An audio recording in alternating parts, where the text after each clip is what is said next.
Este podcast llega a usted por cortesía de la Confederación Patronal de la República Mexicana, www.coparmex.org.mx.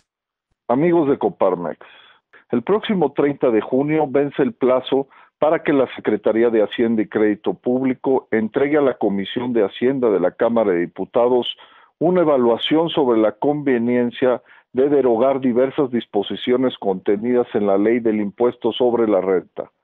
El objetivo expreso de esta disposición fijada en la Ley del Impuesto Empresarial a Tasa Única del 2007 es decidir si algunos tratamientos considerados en el régimen del ISR deben regularse dentro del marco del YETU.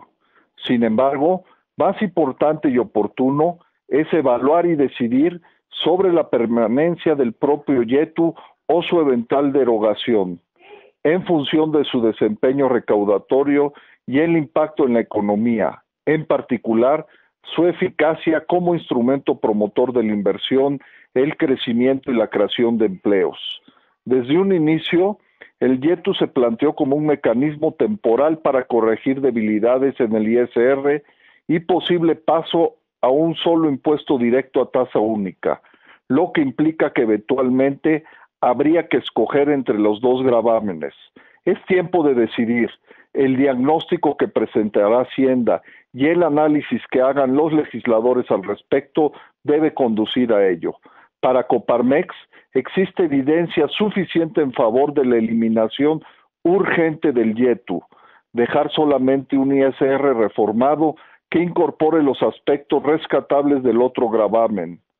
Si bien el YETU es un impuesto de control, no se han alcanzado las metas recaudatorias proyectadas y en cambio ha generado distorsiones y una gran complejidad en el sistema tributario mexicano, que de por sí ya lo era, obligando a los contribuyentes a administrar, calcular y pagar dos impuestos directos con bases distintas de determinación, como no ocurre en casi ningún otro lugar del mundo. Los ingresos tributarios totales han aumentado ligeramente 0.7% entre el 2007 y 2010, llegando a 9.6% del PIB. Sin embargo, aún no retomamos los niveles del 2008 y seguimos muy por debajo del promedio del 20% del PIB entre los países de la OCDE. El incremento recayó principalmente en el ISR y el IVA, con mucho los más importantes en la estructura tributaria. Entre el 2009 y el 2010, el ISR tuvo un incremento real en su recaudación de más del 12% y el IVA de casi 19%, en tanto que el YETU tuvo una disminución de 3.20%. En los primeros 3 meses de este año, su captación volvió a caer en más de un 8% en términos reales. La recaudación por concepto del YETU no ha alcanzado los objetivos fijados en ninguna de las sucesivas leyes de ingresos desde que entró en vigor en el 2008. Este año se quedó corta en un 33%. En el 2009 la brecha fue del 19% y en el 2010 cerró con un 15% menos de lo presupuestado, a pesar de que la economía creció 5.5%. Este año la tendencia es similar.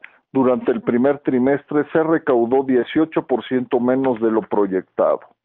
Para las empresas, el YETU ha significado una carga administrativa adicional que afecta directamente su competitividad.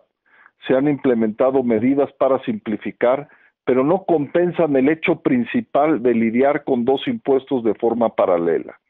Varios sectores enfrentan inequidades muy importantes, como aquellos cuya principal erogación corresponde al pago de regalías que no pueden deducir, las empresas que se ven en la necesidad de financiar sus operaciones o inversiones con préstamos de terceros que generan intereses y compañías de servicio cuyo principal costo es el del personal. Cuando surgió el nuevo impuesto, se dijo que promovería la inversión al permitir la deducción de adquisiciones de activos al momento de su pago. Sin embargo, en el 2009 se incorporaron restricciones que impiden acreditar los efectos en el YETU de deducciones mayores a los ingresos contra el ISR.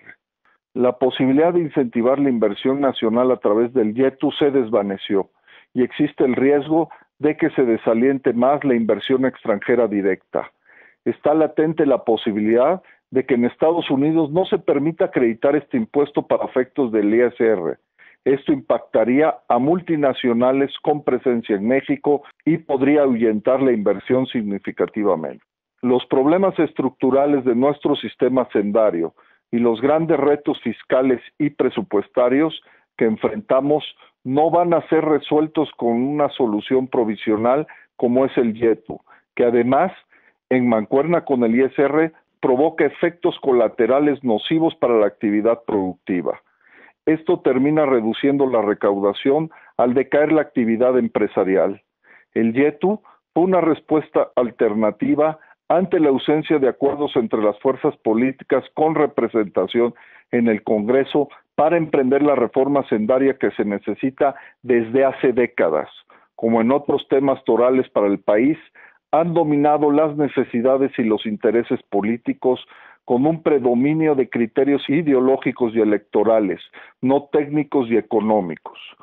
Lo que procede es tener un solo impuesto directo que facilite el cumplimiento de las obligaciones fiscales, que acote los tratamientos preferenciales, incentive la formación de capital al permitir la deducción de activos al momento de su pago y reconozca deducciones fundamentales que ayuden a generar la riqueza gravable como son los salarios y aportaciones a la seguridad social. Hay que despejar el camino para una reforma hacendaria que realmente le dé sustentabilidad a nuestras finanzas públicas y promueva la inversión, el ahorro, el empleo y con ello bienestar social. También llegó el momento de darle autonomía al SAT, otro aspecto fundamental. La propuesta que promueve Coparmex desde el año pasado está orientada principalmente a la instrumentación de una política tributaria que estimule la inversión, la revisión de tratamientos preferenciales tanto en IVA como en ISR, a efectos de determinar si realmente cumplen con su función y, en su caso, aprovechar el potencial de recaudación respectivo, la disminución de nuestra dependencia de los ingresos petroleros, la simplificación fiscal, una mejora en el ejercicio del gasto público y mayor recaudación a nivel local. Además de nuestra iniciativa, existen propuestas por parte del PAN, el PRI y el PRD y otros sectores. Es momento de encauzar esfuerzos y mostrar voluntad política para acordar cambios que nos hagan crecer como país y reducir los rezagos que no podemos superar desde hace varias generaciones. Esto es lo que estamos pidiendo los mexicanos. Los gobernadores deben sumarse al esfuerzo y voluntad para impulsar una reforma hacendaria de mayor alcance. Sus estados serán beneficiados directos en la necesidad de resolver sus problemas de sus finanzas públicas y la transparencia de los mismos. En la decisión sobre la conveniencia de mantener el YETU hay que tener alturas de mira. Nuestra clase política tiene otra oportunidad para generar certidumbre, simplificar, fomentar la inversión y empezar a cambiar la percepción que existe sobre su desempeño y actitud. Impulsémoslos para que no desperdicien la ocasión. Un saludo afectuoso.